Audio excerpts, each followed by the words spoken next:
Hey guys, what's up? It's Image. I personally had struggled on this map a lot. I mean, I was constantly going negative, like 15 to 30 scores when I first played this map, and for quite a few games after, until I just looked at it in a private match. So I'm kind of gonna show you some tips for this map. This is a two-part video. Sorry. As you can see right here, we have the sea area noted by the cars, the little like shrubbery tree area right there blocked off by that house, the three-car pyramid, and it also has the boneyard in it. As you can see, it extends to that wall marking the beginning of the helipad. And this area is generally not my preferred spawn personally, because it has a whole lot of cover with the car factory, but you are generally spawn trapped by the helipad and by the boneyard generally, and this area has the least cover out of all spawn areas on the map from air support, which is very bad because on this map it's already more powerful. As you can see, there's like 5 or so trees in here, which can be used for the sniper. Tree cancer is basically a sniper using a ghillie suit, hiding inside of plants, basically. And he can do a lot of damage there. Thermal scopes are incredibly common on this map because of the fact that it's just so much harder to find a target with all the terrain blocking them. So, recommended perks, I would personally try to include cold-blooded in your setup. And as you can see right there, that's the boneyard. It's marked by the BMPs and the tail of the helicopter.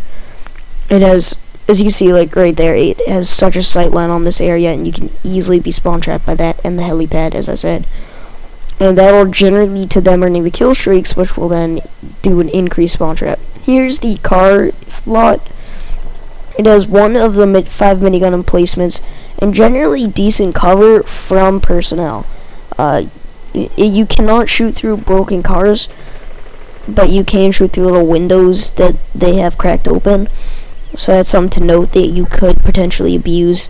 It has very little cover from air support, other than maybe like, yeah, none at all, pretty much.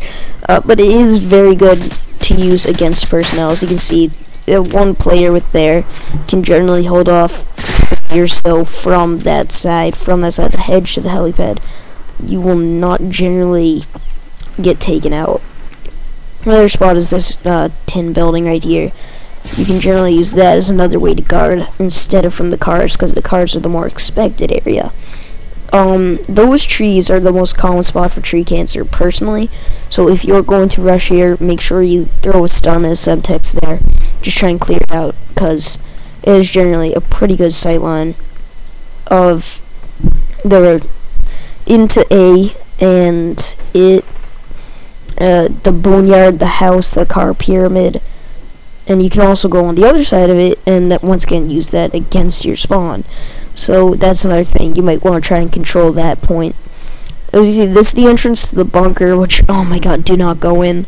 That's one thing I've learned so much, and so I learned that the hard way, let's say, as I got repeatedly noob-tube in there thinking it was a good spot. It's really one of the only places to take cover from the air sport, and then you'll just get picked off by the noob-tubers. So this map is very easy to go against your favor. See, here's just an elevated view of the sea area. Note the cars, note the trees, note in the corner the graveyard, boneyard.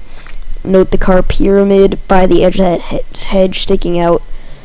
You can honestly abuse that place so much in terms of trapping A, but it's always hard to trap A. Just bringing it back, we're going to look at A spawn, noted by the church, the graveyard, the Jersey barrier to BMP, and the basic, and the statue of a Russian soldier or leader, general or somebody. It also has a nice hill in here with a crater from a bomb that can actually be used as very good cover. from personnel, pop in and out from there, limiting your exposure to the enemy and giving you pretty good sight lines in general. So it's just another view. Note all the important areas there. You might want to pause it.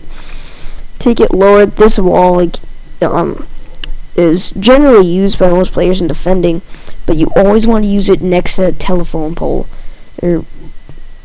telephone pole, because that area provides extra cover. Because not only it hurts you because you have a telephone pole next to your head, and you have a giant little like connector piece next to your head also, but it also and the telephone pole can also take bullets for you, cut off some of that damage. There's not really a respawn before I start recording. Note this crater. I talked about it. Very good natural cover. I recommend it a lot, though it's in a way an addiction for noob tubers. This hill is also very useful. As you see, it has that tree, so a sniper can become tree cancer quite easily. And as you will see right here, here's me, and you can easily shoot to the bunker behind you, to the graveyard, to the car pyramid, to that house. The only real threat zones are behind you in the bunker. As we all know, your team will generally be in the bunker, so all you really have to worry about is behind you. And from there, it's just straight up killing. As you can see, if you had a ghillie suit, Cold Light Pro, I'd imagine it'd be pretty difficult to see you. And you also have a great sight line, which is what snipers like. They like lots of cover and excellent sight lines. Just, honestly, whenever you're here, make sure you check your back I generally go 20 seconds personally, but you could check it randomly also. You see, the bunker leads to all 3 sections of the map, but, showing the view on that hill, you would get picked off pretty easily if they were to get into the bunker long enough. And this is definitely the preferred spawn for me personally, not only because of that wall, but because, in my opinion at least, it has the easiest access to the B area, and that's pretty important in games like Domination. And also, it has that minigun right there that you can spawn snipe in a way with it. If you don't know, just pick it up, aim it, and fire it, and it'll land straight between the helipad wall and get anybody. Its actually could be used for anybody with any weapon really, but I'd recommend a light machine gun because it has that cover, so you can survive that. Was it like 10-second reload with the RPD? And it also can be used to switch between the sides, which can kind of catch the enemy off guard. It is useful. Right here, this map is dominated by the kill streaks so easily that if you have a kill streak and you have the A, go right here, call it in safely, because nobody wants to die when they're in their 11 kill streak, and also it's generally good for the serial ambusher when the other team gets control of here. And this side could arguably be more decimated by the kill streaks. Yeah, it probably is, because it doesn't even have a tin building to protect it, but what can you do? This map is better for everything else. Alright, so he's taking it up. Here's just a picture. I don't know if you can read those, but basically green is the control points. You want to hold those. Red is for assault rifles and light machine guns. Blue is snipers.